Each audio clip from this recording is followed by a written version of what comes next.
Nandor, this army you have raised, what is the end game? To conquer. To take the battle town by town, from here to the very steps of Canaan capital itself. Right, but why? So that Canaan capital will rule the day they cast out their greatest warrior.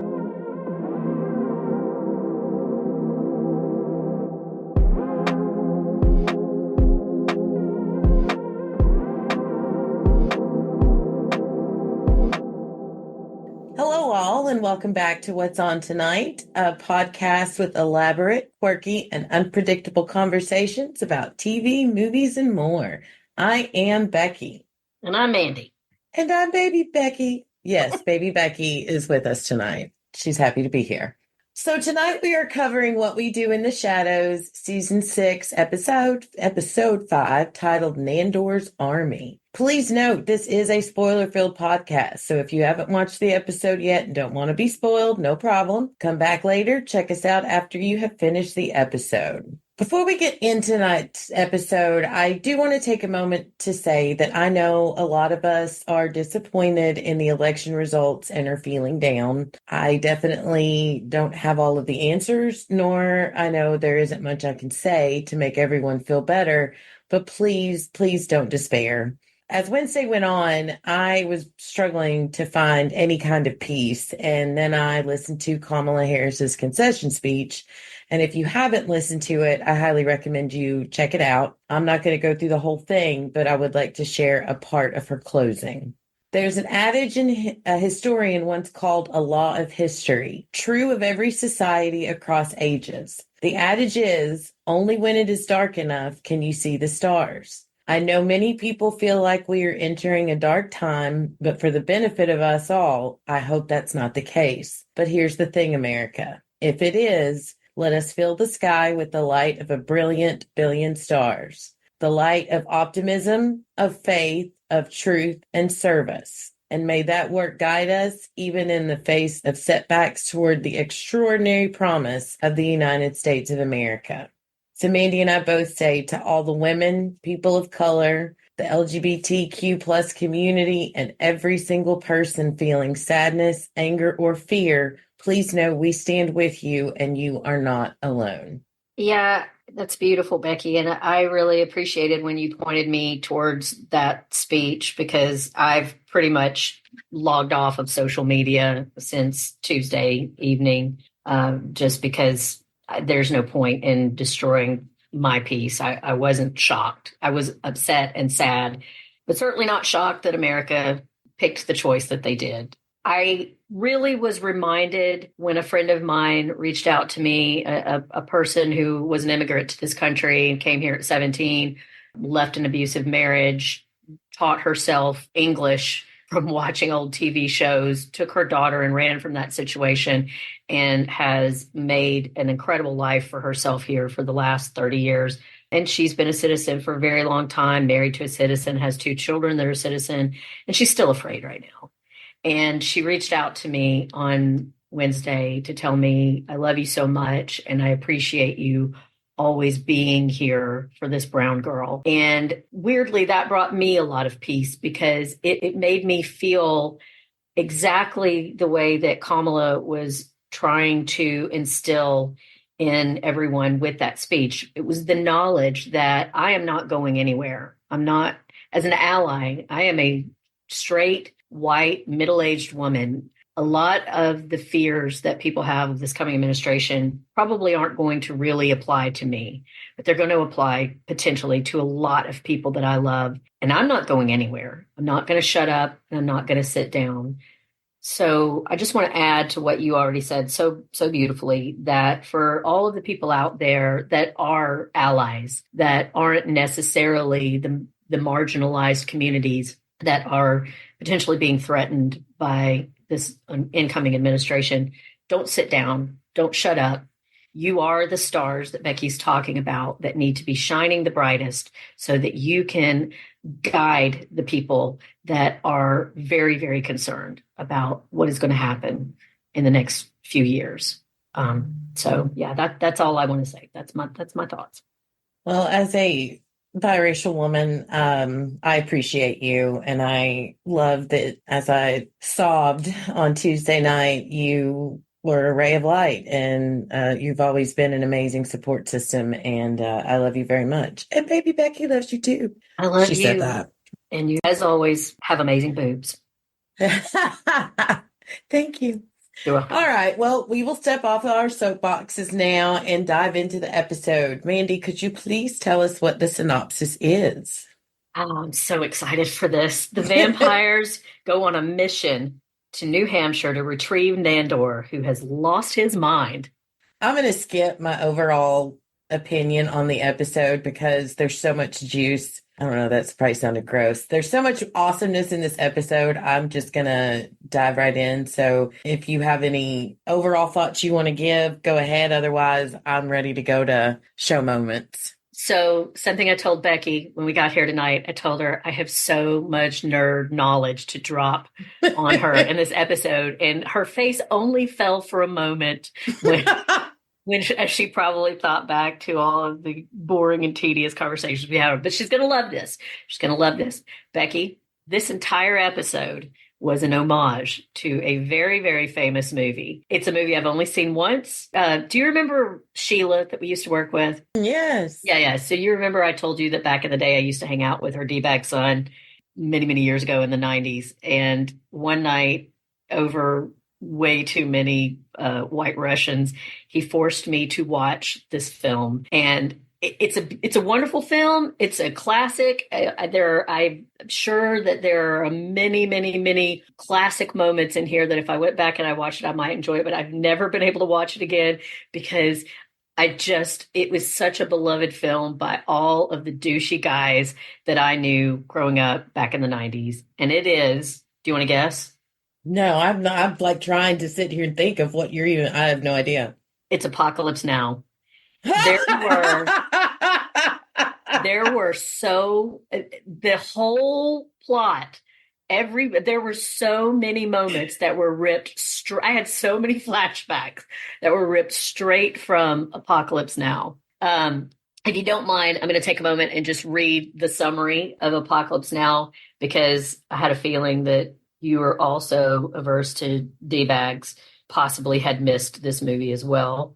It's based on, Apocalypse Now is actually based on, it's kind of a remake of a classic novel called Heart of Darkness. Heart of Darkness was about the ivory trade in the Congo in the late 1800s and just how horrible that was for the people living in the Congo. Apocalypse Now is in 1969 during the Vietnam War, jaded MACV SOG operative Captain Benjamin L. Willard is summoned to I Field Force headquarters in Nha Trang.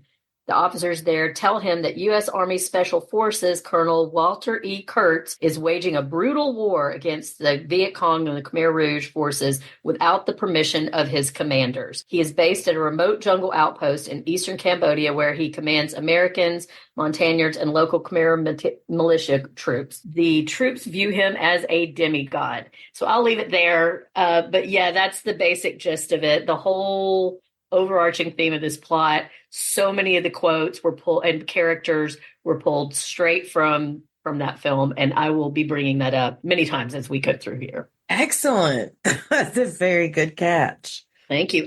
First, and again, before we do move on, because the very first thing that really caught my attention outside of the first couple of lines is I want to bring up that the theme song itself, if you notice, was different tonight, right? Yeah. Was that Matthew Berry? That was Matthew Berry. I knew it. So and that was supposed to sound like The Doors, because The Doors was the theme song of Apocalypse Now. I can't remember which Doors song it was, but that was what he was referencing.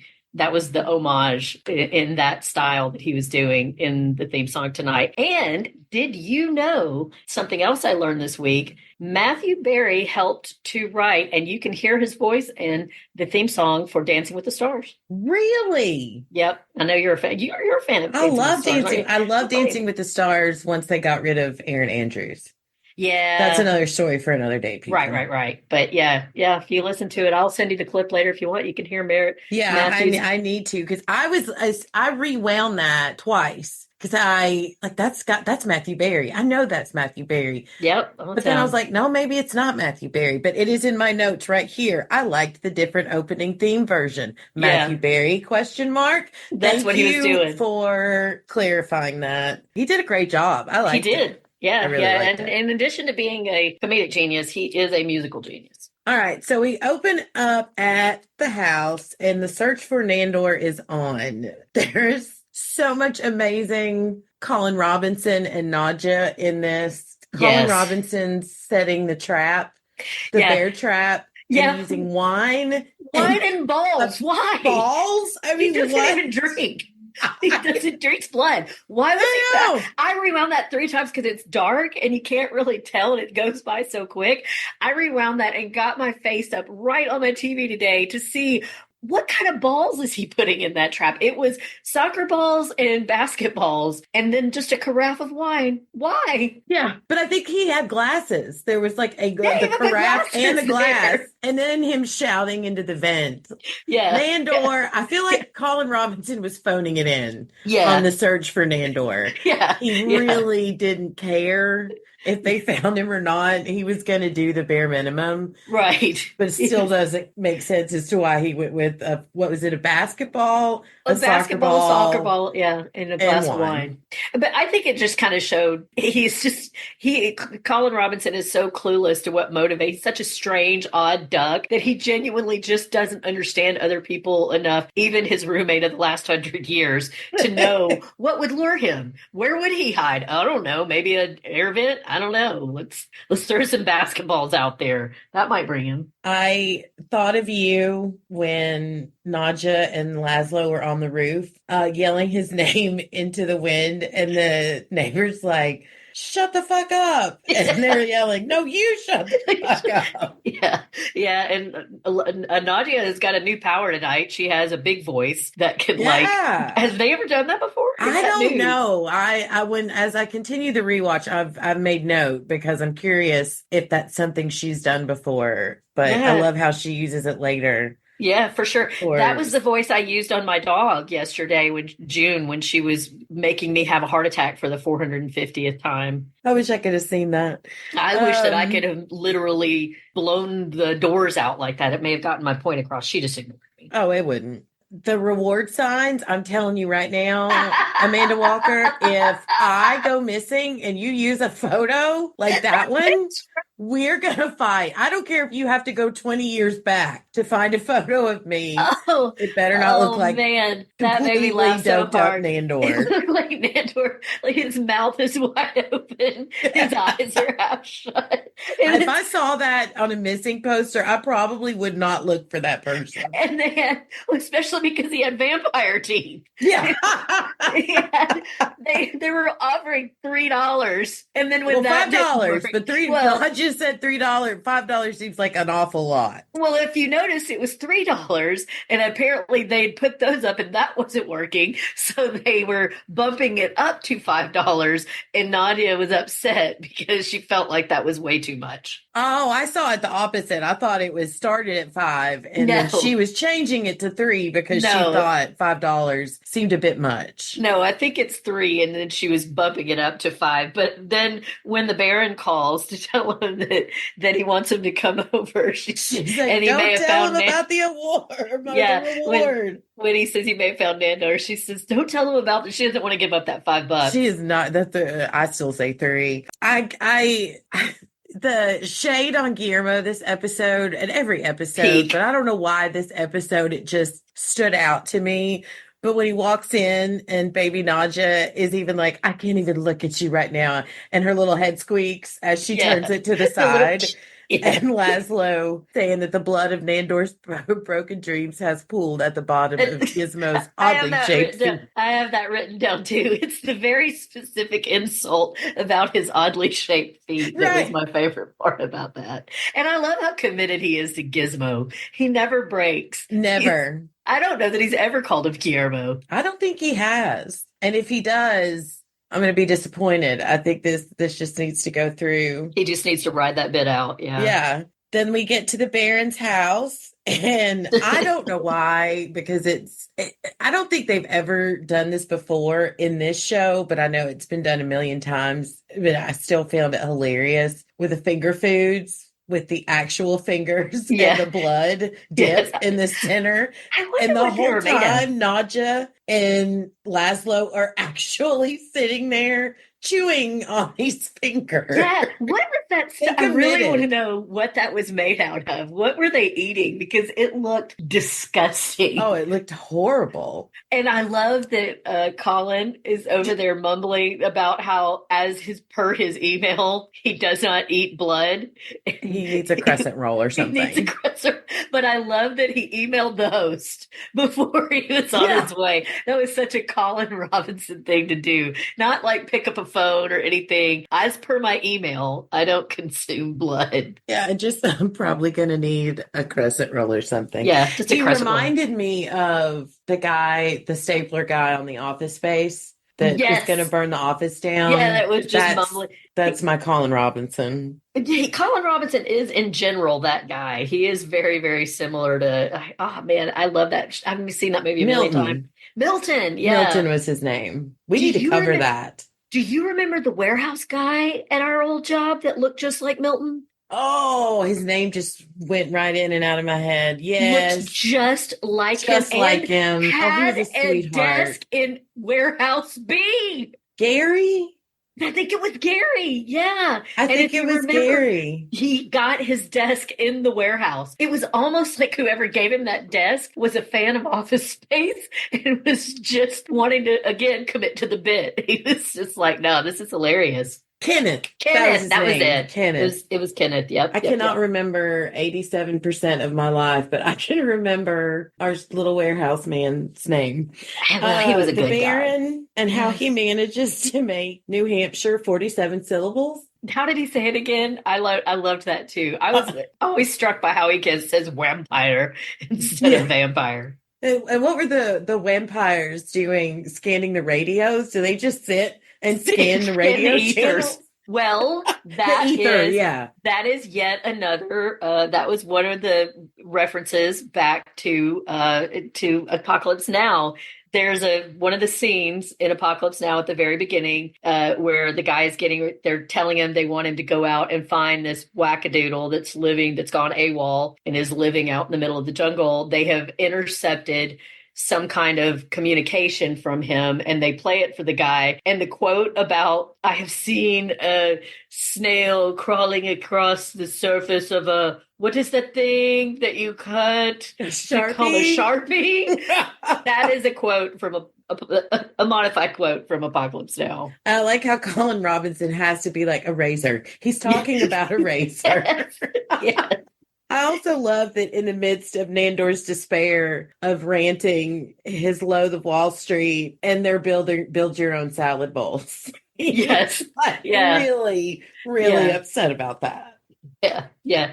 He's not wrong. I like that they took us on a road trip this time. And I do want to say this show, the creators, the producers, the writers, set design, they are genius because not often do shows like this get to, travel a lot. Mostly they're in one or two settings, but I think they did a phenomenal job of setting up that warehouse to look and feel as dreary, and it just added to Nandor's desperation and despair. Right. I thought it was well done. And there's one scene where he's sitting at his war council table and the dummy behind the mannequin, I should say, behind him, they were anatomically correct. And I had a hard time not looking at the pieces and parts of those mannequins, and they were so shiny. The mannequin dong or the mannequin fold where their dong should be. Well, it was like a bowl. Yeah. So I guess I when gotta the go back pants and were on, it would look like it's supposed. I don't know, but it was. Well, now you're going to have me looking at crotches of mannequins the next time I go you're out. welcome. Enjoy that. So the darkness, though, That is another callback too, because when he finds the crazy guy in Apocalypse Now, the film itself is very dark. Like his lair is very, very dark. It was Marlon Brando in the film, and you can almost not even tell that Colonel Kurtz or Captain Kurtz or whoever is Brando, because it is so dark in his little dank area. So I think that the warehouse was deliberately, that was part of the whole vibe that they were going for. Oh, well, they killed it. They killed it for sure.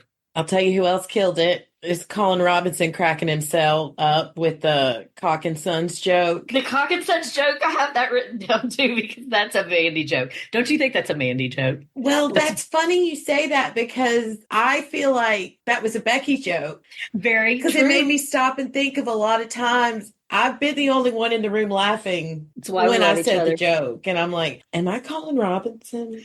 I think we both have a touch of Colin Robinson, but I will also, and we definitely both have a touch of a 12-year-old boy as far as our sense of humor goes and the things that we'll laugh at. 100%. I loved how he kept calling him Nan Man. I think that's adorable. There is no Nan Man here.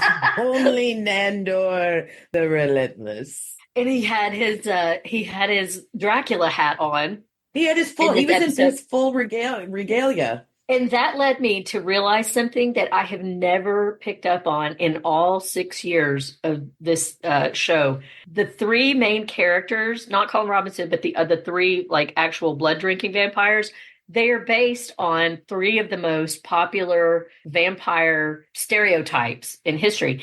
I don't know how I didn't see this before, but Nandor is supposed to be like the historical Dracula who was a warlord in Transylvania in like the 1400s. Laszlo is supposed to be Lord Ruthven, which was this based on Lord Byron, this kind of amoral, hypersexual British lord. And Naja is supposed to be based on, I think, two characters. The Lamia, which is a Greek prototype. She was an early version of what ended up being a lot of the vampire myths, and Carmela, which was a famous story about a lesbian vampire. Oh, I did the audiobook on Carmela. It's a good story. I read it. It was kind of, I don't know. But yeah, I like to listen to every once in a while during the Halloween seasons. I'll get classic British horror stories. They're not quite as scary as modern stuff. It's just more atmospheric, and I'll just listen to it while I'm working. And that's one I listen to fairly often. So I'm going to go back to Guillermo Shade. I will never tire of the camera panning onto him and his facial expressions every time they give him grief or insult him or expect him to go bury the dead body in the backyard. Yes. If Guillermo never said another word the remainder of the season and just gave those face shots, I would be thrilled. He's great at being long-suffering. And I love how they set up the big reveal, but they won't do it until Nandor won't talk until he's gone. You know, talking about Guillermo's facial expressions, one of the things that I really liked about this episode is, and we didn't talk about it like in the early parts, before they have figured out the very first few scenes, before they figured out where Nandor has gone, watching how worried Guillermo is about Nandor. Because a lot of this episode, you know, it has the vampires really mad at Guillermo. They blame him totally for this scenario. They think it's entirely his fault that Nandor has done this and he's been completely disloyal. And, you know, we'll get to that because there is some talk towards the end of the episode between him and Nandor when they finally have their confrontation. But what I really loved as a fan of the show is that if you really, like you were talking about, a lot of Guillermo's character is in not what he says, it's in Harvey Gilliam's portrayals, in his face and his body language. And you could, in the beginning scenes when the vampires are just being ridiculous, running around, yelling in the wind, looking in the vents, you can see he is out of his mind with worry for Nandor and where Nandor has gone. But then, like, as soon as they find Nandor, it switches to, seriously, you're fine. Like, he's fine. He's just having a tantrum. I'm going to go sit in the car and charge my phone. Yeah. But he has to come back in because he's just going to drain his battery. Yeah. I like how they set up the first big reveal with Nandor talking about his great army Oh and my how Lord. I was not important ready it for is that. to get to his war council meeting. You're welcome to join me if you like. And It's you all just mannequins. see mannequins in various stages of clothing. You've got some pantsless, some shirtless, some in a, you've got a lady in a sweater. There's a guy on the opposite side of the table actually posed as if he's thinking and looking at the table. The pointer that he uses, again, kudos to the set design. They really put the effort into making that reveal amazing. I rewound that scene several times to just spot little things Different in the things. background that The were, concubines. yes. It's just a pile of body parts. He has his council, his reserves, and his It's concubine. concubines. Oh, they're so good. I like it when he greets them. Good evening, comrades. And Laszlo's response, what did he say? Well, fuck my old boots or something like that.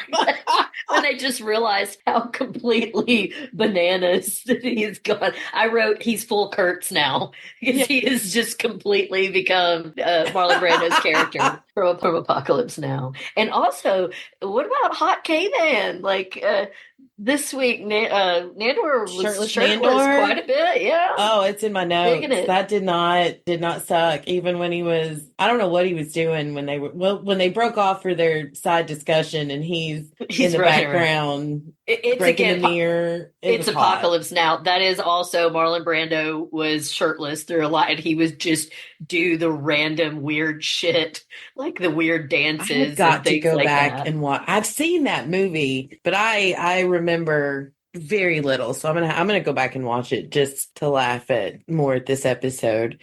I like it when they broke off to discuss his issues and not just like, I don't like to use this word, but he's crazy. And Colin Robinson's, I see someone is very well versed in In psychology. psychology, Colin Robinson got in a lot of really good one-liners at their expenses tonight. He In this did. episode.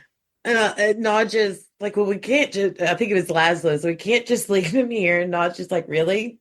We can't? Yeah, yeah.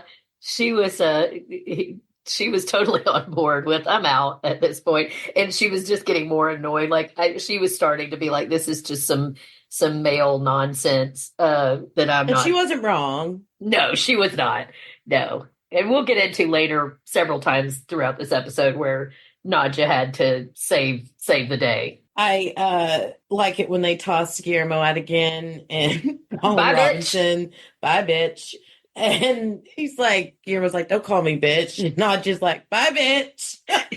That felt Sorry, like bitch. a conversation that you and I have It had was with like the each other. conversation we had on the last episode. Yeah. Oh, that was funny. And I loved how when Laszlo is saying, I was in the Navy, and that did not shock me at all because there's this old quote. I think it's from Winston Churchill, but the Royal Navy in England was well known to be a haven of men who loved men. And Churchill had this quote that the only thing the Navy was good for was rum, sodomy, and the lash, which sounds just like a good time on a Friday night to Laszlo. So I was not surprised that he had joined the Navy and then left when no one was giving him any. What was it? Why did he leave? There was no medals and there was too much fighting. Yeah. Something like that. Yeah. Did you notice when Nandor was writing his war notes, he spelled war WOR? Yes, I did. I think there were a couple of other He spells it misspellings just like that he were there. says it. Yeah, war notes.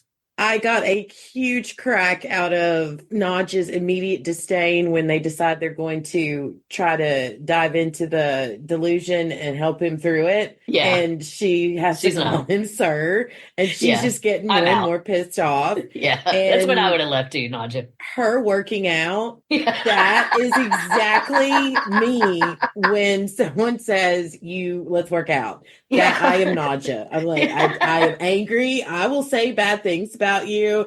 And I felt her. Not a shock that Colin Robinson immediately fell in line as the guy that loved being in an army.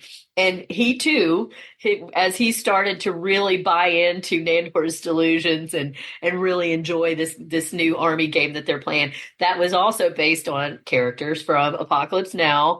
I think it was mostly supposed to be Dennis Hopper's character, who was this drugged out photojournalist who had originally just come to Vietnam because he was recording the war. And somehow he just became Kurtz's like number one fan, biggest believer, who would do anything for Kurtz, including like torture people, other Americans and things like that. And yeah, Colin Robinson was ripe to be that guy. He was as much as and when he said he wanted to be the logistics officer. And I thought I knew what this was, but I Googled it to make sure. The logistics officer is basically the supply manager for the army. It's like the most boring job you could have. That's why he really, really wanted it. It's 100% suitable for Colin Robinson. For Colin Robinson, right? I like how they continue on with the way his character always gets over involved in the fantasy of whatever storyline is happening. Yeah, he just buys it all in. I remember the character you were just talking about in Apocalypse Now. That I remember, and I like it when they come back and Colin Robinson's running behind him with all his jewels, or I guess it's supposed to be like a 70s-ish stuff on, and he's like, "Can you dig?" Yeah, yes. If you go back and watch, and I did watch a couple of clips because some of the quotes that he has of there was one where he's like, "I'm a small man. He's a great man. Why would you speak that way to a great man?" That is straight up from the movie. And I was watching those clips tonight, just verify that was pretty much a direct quote. And it made me think too, dang it, I got to go back and watch this movie. I didn't enjoy it because of the company I was with, and just also the fact that every dude that was trifling that I knew back in the 90s absolutely worshipped that movie. But yeah, Dennis Hopper has been crazy for a long time, and that's where it started. I think that's where he really got his start as that kind of a character actor that plays the whacked out Drogo guy. I love when Nandor just came up to Laszlo with the clippers and was about to shave his hair, and Laszlo's shave like, your "What?" head. Yeah, you're not touching Laszlo's beautiful flowing locks. I liked how Alexa was the communications officer.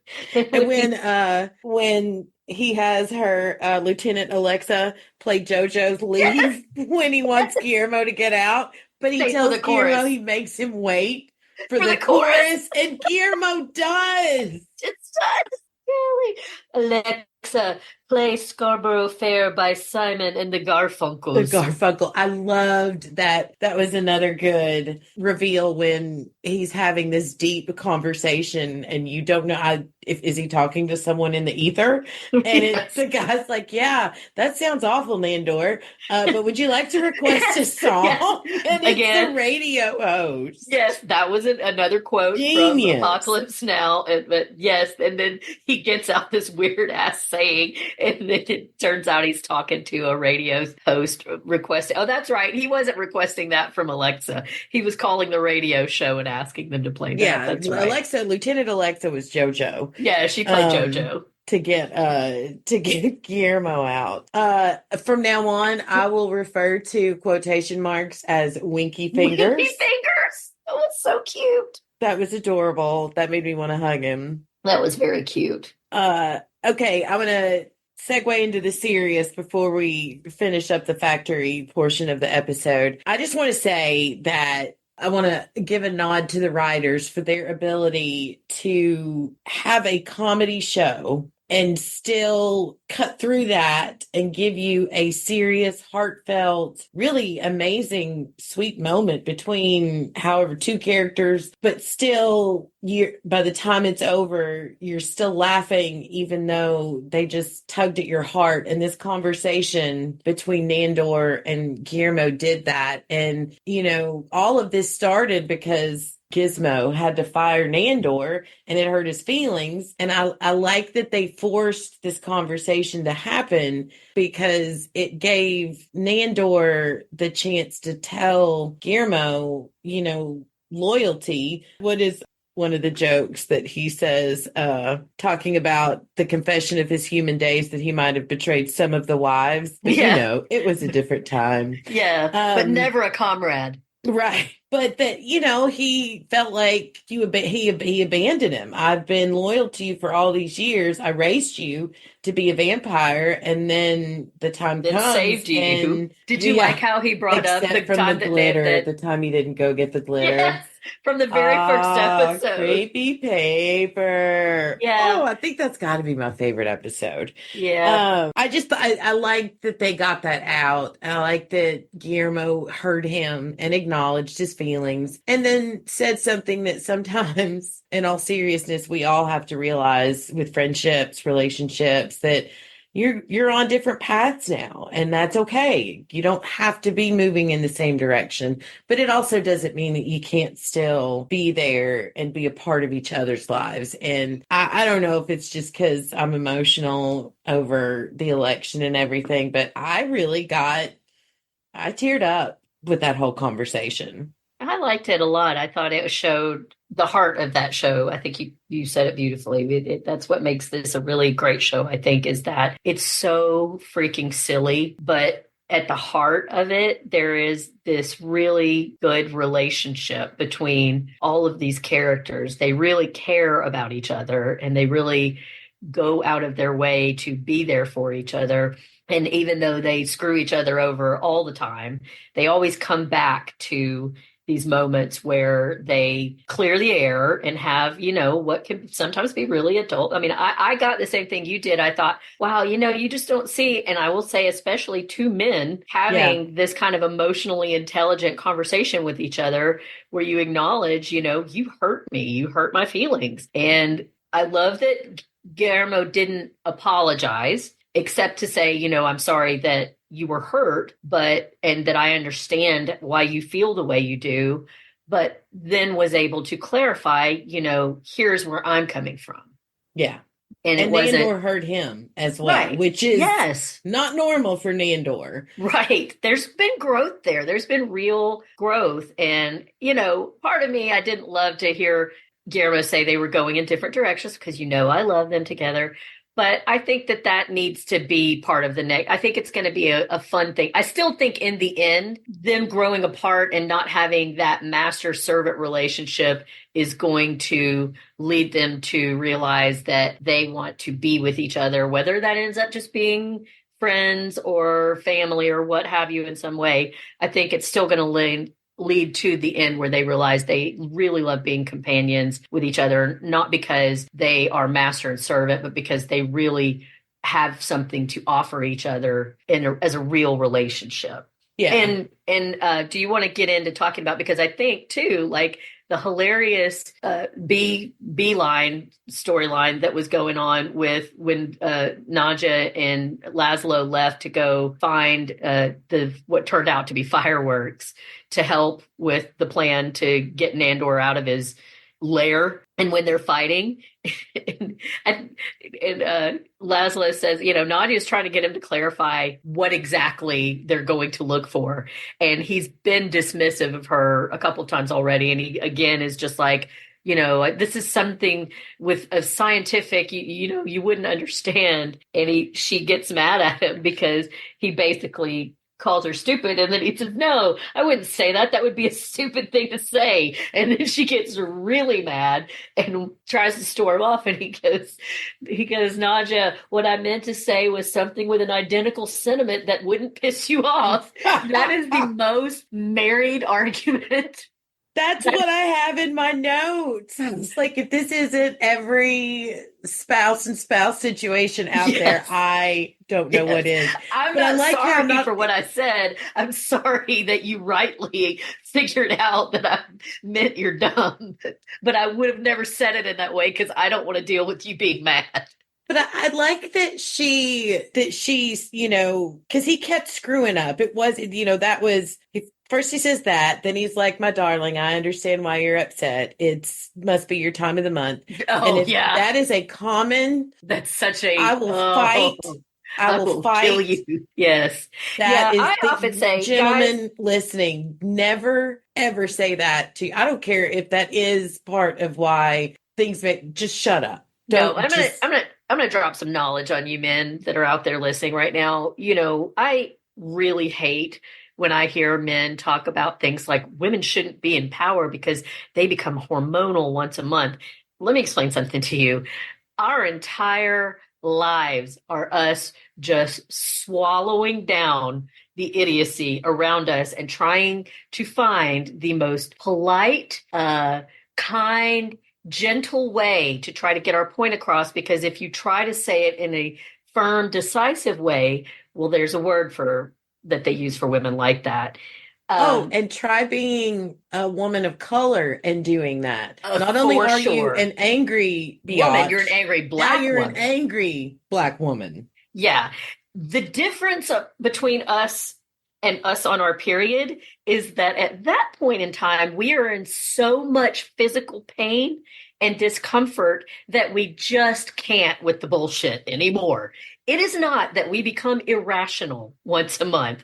It is that we are incapable of dealing with the bullshit that we deal with on the daily at that point. So, yes, you are more likely to lose your life in a snapped situation at And we that will get point. away with it in the court of law Right. for But now. what you should remember is that it's not that we're crazier then, we're just more sick of your shit. So, Well, I again, want to off my elaborate soapbox. to that. And I want to add that and I've had this argument with a lot of dudes, and I'm going to spare our amazing listeners the graphics of what the female body goes through at that point. But note, I have said it to a lot of men who are like disappointed that it's harder on them to deal Mm, with us during that time mhm. of the month Bless than your it heart. is for us. Yeah.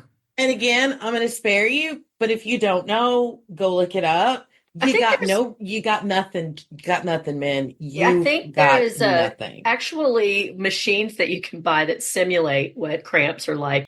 And And that's men, only a I've fraction seen of it. men hit the ground at like level 1. Right. And that's not even giving you all of the discomfort and untidiness and all of that other stuff It's that goes along awful. with it. So yeah, Yeah. sorry, I got a little grumpy with you, baby boy. Right. But to be fair, and I will move on, the other thing that I loved about that, because Nadia does just get absolutely and rightly sick of his shit. But I will say too that one of the things, and the reason I was tying it back to the conversation that Nandor and Laszlo had, excuse me, that Nandor and Guillermo had, is that you go on then to see that Laszlo has a vulnerable moment and he He was tells her insecure. he was insecure. And this is also true, I believe, that men, where the world I think can often be unfair for men, is that you are never allowed to admit that you just don't know, that you don't have all the answers, that you don't have the ability to solve the woman you love or the person that you love's problems. And that's a lot of pressure that men have put on them in this society to never be vulnerable, to never admit that maybe they're struggling or they don't know what's going on. And even though it's just a silly show and he's just looking for fireworks to make his crazy That are friend, right across the right. street But and a yes, big sign that yes, says yes. fireworks. Yeah, but then Naja has to tell him, I don't expect you to solve all my problems for me. And he's so sweet. And he tells her, you know, I feel like I have to provide for you. You're not only the most beautiful woman in the She's got a 10 world. out of 10 She's got a 10 out of vagina. 10. Yes. She's not just the most beautiful woman in Staten Island, which, woo, that's saying something. She's the most beautiful woman in the world, and she's got a 10 out of 10 poon. Yeah. Yeah, And I was like, all right. Hey, that's probably one of the I wouldn't best hate hearing that. compliments I'm I've just ever saying. heard a man give a woman. I did think it was sweet though, because you could tell he was insecure about the fact that she doing her own thing now, like you Right. said, and it's his job. And you're right. A lot of people, a lot of men are raised to believe that it's their job to take care of a woman. And when a woman steps out of the home and is able to do her own thing, it does bring about insecurities. And it led to a very funny moment, but I thought it was very good Very of him to sweet. admit that, well, I don't like you being a working woman, but her response is, it's a job. You show up, pretend to do stuff, and you leave. And he's like, well, who the fuck would want to do that? Right. Agreed. Like, that sums up the workforce pretty clearly right there. Yeah. Oh, that was funny. They did a great job of telling some funny stories, but also Some real truths. but delivering it in a way that nobody felt preached to or anything like that. Yeah. Yes. I thought that they really like that, where he told her that, he felt like he had to be this provider for her because he did think she was so exceptional. And I loved, and I think you and I, we've both been married forever. And I think we've both had those conversations with our husband where we see him putting so much stress on himself to be perfect. And we have to turn to him and say, I don't want perfection from you. I love you for who you are. I don't expect you to be perfect. I don't need you to solve my problems or to shield me from everything that might upset me. I need you to be my best friend and be who you are and let me love you and help, and I feel valuable and valued when we work as a team, not you're the provider and I am the person that's just sitting there passively, or vice versa. Yeah, it's an equal partnership. Yeah. And it is something that you have to put effort into and work at every day, but it's not. I always like to say it's a two-way street. It's not, one person doesn't have to carry more than the other. And that to me is, and, honest communication, I think is really what goes a long way. And I think to it's make why a we marriage both work. right. And if two people have honest communication, it would be Nandor and Nadja. Yeah, they have they really do. And that was what was so, like, by the end of he was messing up throughout the whole episode, but he stopped and he was honest with her and she solved their problems for them immediately once he told her what it was that he was needing. And I think that they just have really have a very good marriage for two wacky, polyamorous, hundreds of year old vampires on a TV show. They're a really good example of a good marriage. And it was sweet too that he tried to break the window and she's like, try it again. And she does her little thing, but lets him think he broke the window. And I'm like, that is marriage. Yeah. It's a give and take. It's lifting each other up and not needing to be the one that's the bright shining star all the time. Yeah. To let your partner shine. And I thought that was very cute. It was. I do want to go back to the end of the episode. My favorite thing about Nandor being ready, once of course they come, he and Guillermo are having this very sweet moment. And of course, the other two show up, and along with Colin Robinson, everything just goes to shit with the fireworks. And Nandor realizing that on the way home that they thought that the mannequin army was his real army. Yeah. And then he has a real army. But he misses his favorite sword. I miss it's that. okay going home because he really does miss his favorite sword. I missed that line. How did I miss that? I watched this episode, no joke, probably 7 times this week. I totally missed that line. Well, if you watch it again, it's when they show up and they've all decided he's going to go home, and he explains that he does miss his favorite sword. I love that he tells the army that they've got to go find their purpose, and he's going to find his purpose, and he feels like their purpose should go be attack Dartmouth College because we ride for Hanover because they produce all of the nerds that go work at that company. Colin Robinson chasing after them. You're gonna need logistics. Yeah. I love them ending on Nandor lassoing Colin Robinson. He's like, still got it. Still got it. Yeah. Oh man, I love that line that when they were like, what did he say? He said, I can't remember what Laszlo asked him, but he was like, I'm just a really fucking good general. I was like, yeah, badass You tell him, Nandor. Nandor. It's sexy. It's a Yeah. little Nandor sexiness there. Nandor was pretty hot this episode. I'm not gonna lie. I I like like how seeing confident insulted. Nandor. Yeah. I like how insulted he looked when he realized that they thought the mannequins The was his mannequins were his real army. army. Yeah. And when he is explaining to the troops that he's going on his own path and then that they need to find theirs, and he's going south down I-93 and maybe cut through Jersey if there's traffic. Maybe we'll cut through Jersey. I like when they ask him what their purpose should be, and he goes, I don't know, blow up a Walmart or some shit. Yeah.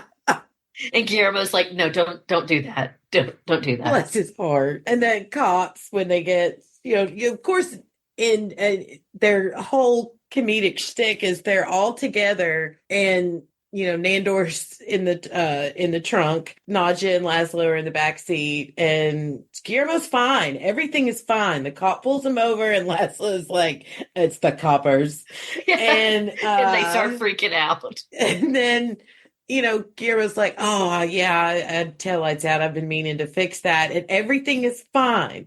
And then Nadja is like, hey, officer, I don't forget what she called him, but her heaving bosoms or something like that. Jiggling all over the place. Yeah. And then Laszlo hits on the cop. Yeah, and the cop's like, get out of the car. And Guillermo's just like, come on, man. And then... both of their solutions were to try to seduce, both Laszlo and Nadja's solutions was to try to seduce the cop. And then to hypnotize him. Yeah. And tell him to go handcuff himself to a tree. Which he does. Which he does. And then they lasso Colin Robinson, and they're like, hey, Gizmo, get that. And he's just like, what? And it's just, and everything's back to normal. And we're back to what we do in the shadows. Yep. Yep. It's all heading back home. Everything's same old, same old. I loved it. I thought it was, I think it was one of the better episodes that they've ever had. Yes, it was a classic for sure. That's going to go down for me. As I said at the beginning of the first episode we did, I knew that we were going to be building up to some really great stuff this season, and I am not being disappointed at all. This was a really, really good. I will watch this episode probably 100 times over the next few years. This is going down with crepey paper. Yes. Do you have any additional thoughts or quotes or anything about the show? No, I think I got in everything. If you let me, I could spend the next 2 hours here just spitting out nerd facts about this show and Apocalypse Now. And I don't think anybody in America is wanting that. So, well, I think that save it for the director's cut recap. Okay. Because I am going to go watch Apocalypse Now in the next week and take notes so I can compare to this episode. And you can always call me. I feel like you're going to find, because I thought about that. I was like, man, at some point I'm going to have to rewatch the show because, again, cannot stress enough what a crappy memory it was for me when I was forced to spend 3 hours watching this. It is a 3-hour movie back in the 90s, but I have it's enough pop culture references in there that I was like, I know that is a quote. So I picked a lot of them up, but I guarantee you when you go back and watch it, there's going to be a million other things that were like, they very deliberately were like, we're going to do it. I feel like somebody somewhere was like, all right, last season, we're going to do the Apocalypse Now episode. Somebody has been planning this for a very long time. Well, they nailed it. Yeah, they did. And I think that we're going to find a million other instances that were lifted straight out of the movie when we go back and watch it. I love it. We're going to move on to feedback. We got another live Steve voicemail, and I just want you guys to know we don't listen to these ahead of time, so it's just fun to be surprised like you all are. So here we are with Steve's thoughts on this episode. Hello, what's on tonight? This is Steve, and this is going to be for What We Do in the Shadows, Season 6, Episode 5, Nandor's Army. Oh, so it's been weeks since the last episode when Guillermo fired Nandor. $3 reward on the reward poster. The Return of the Baron is amazing. Yes. Can't wait to see what happens with him. Okay, I can't not acknowledge the homage to Apocalypse Now with the Baron playing Nandor's tape and Nandor talking about the snail crawling across the edge of a razor. I hope you guys recognize the movie Apocalypse Now from the 70s with Martin Sheen and just so many great actors. A wonderful, wonderful war movie. Not wonderful, it's great. Anyway. Oh, it's such a great opening credits change for this homage to road movies and whatever else is going to come along here that they're parodying and talking about. Oh, Nandor's War Council is a bunch of mannequins. That's creepy. An errand boy sent by greengrocers to spy on me. Another quote from the movie. B-word. Bye-bye, B-word. Colin Robinson really seems to be taking to the space and training very, nicely. Oh, Colin Robinson just threw that rifle up in the air and caught it. I don't know how many takes that took or if he got it on the first one. Laszlo and Nadia are great together. It's just so good. I love this conversation on the street. What I wanted to say was something that wouldn't piss you off. I noticed the Christmas trees in the background. I wonder if this was supposed to be, like a Christmas show or if they started it early or what. Oh, yeah. That's the best thing to do, Laszlo. Tell her it's her time of the month and she's being over-emotional. Wrong. Aw. Nadia used her telekinesis to help Laszlo throw the newspaper thing through the window. When did she get telekinesis? Oh, I love it. I was waiting for somebody to do the Dennis Hopper role from Apocalypse Now, and there's Colin Robinson saying, I'm a little man. He's a great man. That's great. That's so totally Apocalypse Now. And the Ride of the Valkyries, just like in Apocalypse Now, there's so much. I missed that one. Guillermo just said, Nandor's Army, title of the episode, mic drop. I feel sorry for Dartmouth College. Absolutely loved it. Oh, Steve, thank you so much. You just made Mandy's day. I'm sorry I laughed or got so excited over the comment. Can imagine how happy Mandy is. Thank you for your message, Steve. I agree with everything that you said in the episode, and we hope we will hear from you next week. We also received a kind note on YouTube from @Cola2178 on our last episode. Great job. Look forward to your thoughts on the rest of the season. Oh, thank you so much. We appreciate you guys writing in and sending voicemails. Please keep the feedback coming.